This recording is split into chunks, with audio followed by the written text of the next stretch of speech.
All right, welcome back, everybody. My name is Ethan Bianchi. I have a very special guest with us here today. He's the coach of the softball team here at McClatchy, Coach Chris Abar, everybody. Welcome on, Coach. Thank you. First of all, how are you? How's your family been during the pandemic with everything going on over the past year? We're good. We're adjusting. I mean, pretty much everybody's adjusting, but yeah, we're good. We're maintaining. Can't wait to get back to school, though.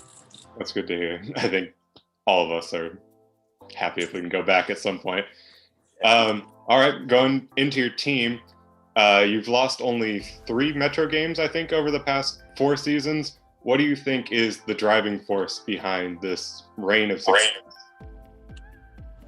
Well, we have a really talented team. Fortunately, I've been getting some good athletes coming in every year, and we're powered by Ashley Dendis, who is our superstar pitcher, and she has a really good supporting cast around her, especially with a lot of the juniors this year coming back. We lost a couple girls, but I think we're going to be really strong again this year. This year's our push for sections.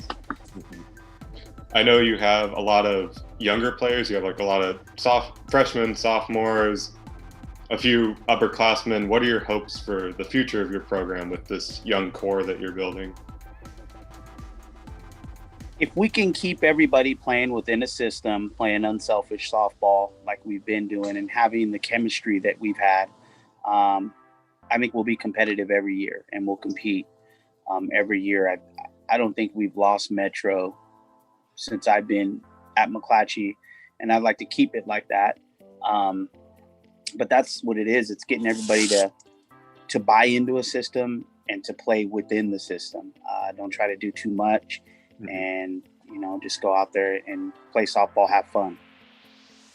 Is there anything in particular that you try to do to get players involved in this system, or is it something that they build more organically with the chemistry and everything?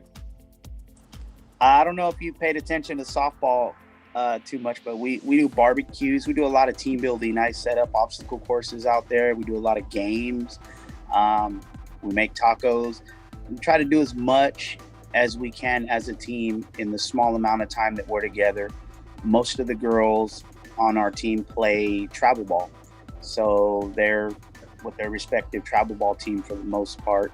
But while they're at McClatchy, I want them to all have a good experience. And so I try to do the little things. I have a smoker on the trailer. We barbecue ribs and tri-tip and all that good stuff. And then we do tacos. For our senior day, we bring out the lowriders and drive them right up to the softball field. I try to create memories. Some of the stuff we do may be a little corny, but at the end of the day, when they're older, they're my age, and they're looking back on their softball years, it's things that they can remember, positive things. And I mean, just my attitude when I come out, the team's always going to vibe off the coaches. So myself and Vince Moncory try to have really good attitudes when we come to practice, and while we're there with them, we interact with them in a positive manner. We're excited to be there, so they're excited to be there. You try to give them this like energy to feed off of and build. Definitely. So I see you're wearing a shirt for it. I was going to ask about. So you also coach a local club team, the Sac Hitters. How does this experience compare to coaching at McClatchy? It's different. I have girls from when they're 8, 9 years old all the way through, and it's not much different. We have a family vibe with the hitters, and the same thing with McClatchy. We have a family vibe there. We do a lot of things together, as much as we possibly can, of course. But that's not much of a difference. There's a little bit more chemistry with the hitters because they play together longer. We're with each other all weekend versus 2 hours after school, So it's a good vibe with both of them. Yeah, definitely. I mean, if you love the game of softball, no matter where you go, you love what you do, no matter where you go, it's going to be a good experience because it's the way that it makes you feel. So, and I think we have a whole team, including coaches, all the way from varsity to JV, that feels the same way. So what got you into coaching in the first place, and what brought you to McClatchy? I went to McClatchy. I played ball at McClatchy. So I always wanted to come back and give back. And I got into coaching. My little brothers had a baseball team and didn't have a coach. And I was like 18 years old. They needed a coach. And I jumped in because I had to. So I got into coaching because I had to. And then as I started coaching, growing up where I grew up, it's different. You know, I grew up in Oak Park. So for me, having a father present isn't common. Having that male role model isn't common. So I think I said this on Sky's interview, but be who you needed when you were that age. So for me, that's what I try to do. And I try to do that with both the hitters and McClatchy. You know, you never know what someone's going through. And my experiences coaching, I've been able to affect lives in positive ways. And to have that responsibility for me is an honor. So that's why I coach. Just trying to pass on what you've learned to the next generation, give them somebody to look up to. Yep, definitely. And so you have a daughter on the team right now, don't you? Yes, Serena Abar. What is that experience like for you? Because I've talked to a lot of coaches who had sons or daughters or currently do, and like some people it works, it's like a good dynamic. Some people it doesn't work as well. How's it been for you? We'll have our days where if something at home, it travels with us to the softball field. Mm-hmm. If we're beefing, I think she's a great athlete. I love watching her play. I think I have an older daughter and she played at McClatchy as well. So with that experience, I know that it's someday going to end. And for, you know, my daughter, her senior year at McClatchy is going to be the last time I'll be able to coach her. So I'm trying to just enjoy the ride right now. There's days when I hope she steps in dog crap on the way home. And then there's days when I'm happy that I'm coaching her. It's my daughter, so there's always going to be those days we spend so much time together. But all in all, I think when we both get older, we'll be able to appreciate the experience a lot more. It's always going to be a memory that you can look back on, for sure. Definitely. So going back a little bit, just you were talking about McClatchy playing here. Do you have like any stories from your playing days, or like how is McClatchy different from when you were coming up in Sacramento and playing there?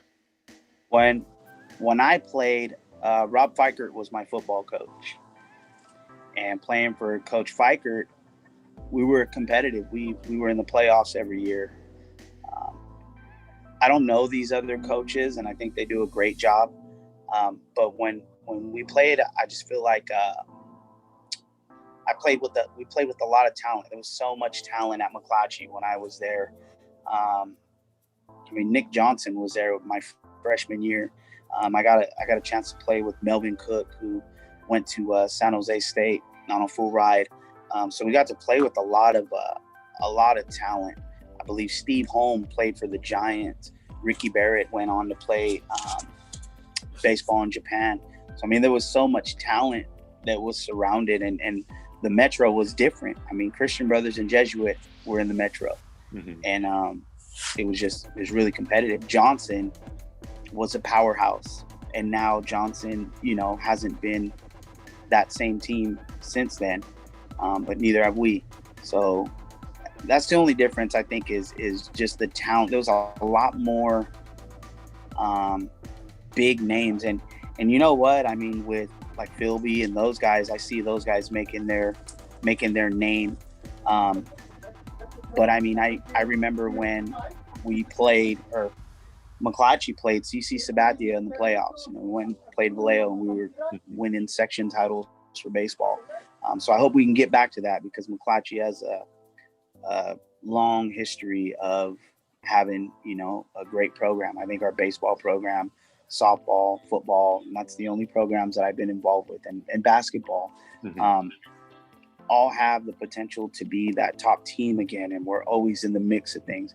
It's just, what do we need to do to get there? And I know Rohit is a coach on varsity, and Casey, and hopefully those guys can get football where it used to be. But football, when I played, was very competitive. I played with some good athletes.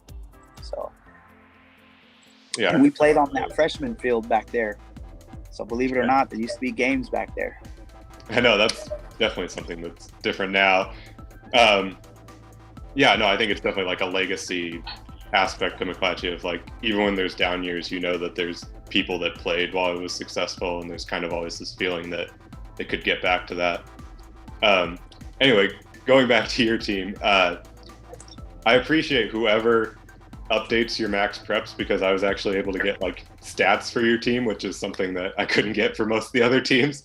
But so I saw you guys had like a ton of stolen bases. Like you had like 73 over your games last year. Is this something that you try to focus on, or was it just kind of a byproduct of the team? We try to take advantage of every situation that we possibly can. Softball's one of those games where if you're evenly matched, it's the first team that blinks that usually wins. And we try to take advantage of everything. So if we notice something like, the catcher's not blocking, or she doesn't have good transfer, we can get a good jump. We'll use every advantage we can to get into scoring position. And softball's game of percentages. And if I can get on second base more often than the next team, that's considered scoring position. So if I can get into scoring position, I'm going to score on a hit. We're going to be aggressive. And that's kind of our mindset.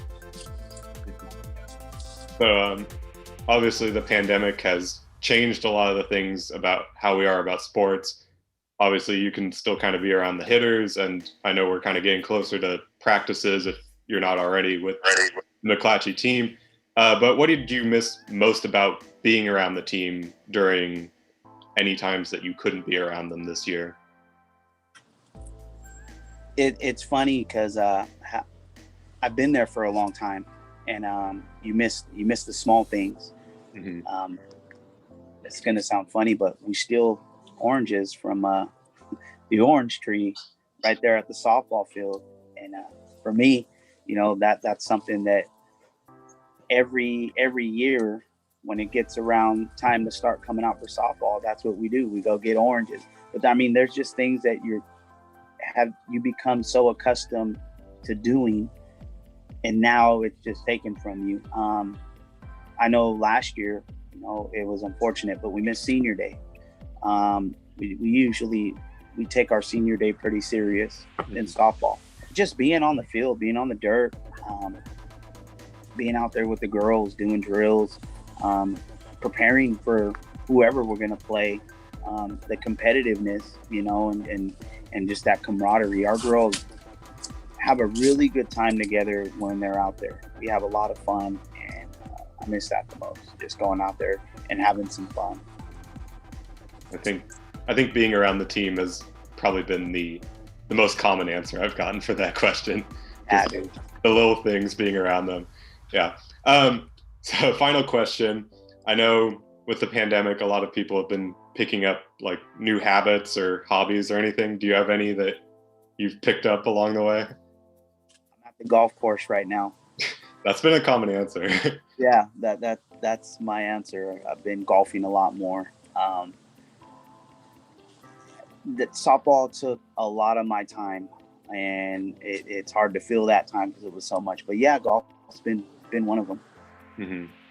So. I think just like it's one of the few things that people can do now that's like kind of spaced out, and you can do it on your own time.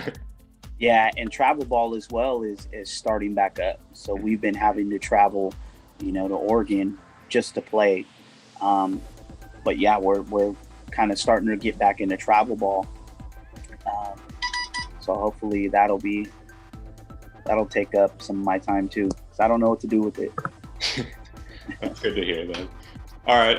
Do you have any final words of wisdom or a quote or anything you'd like to share with us before we finish this up, Coach? Well, my quote for my team has always been, you can either find a way or find an excuse, but you can't do both. And that's I've been saying that since like 2011.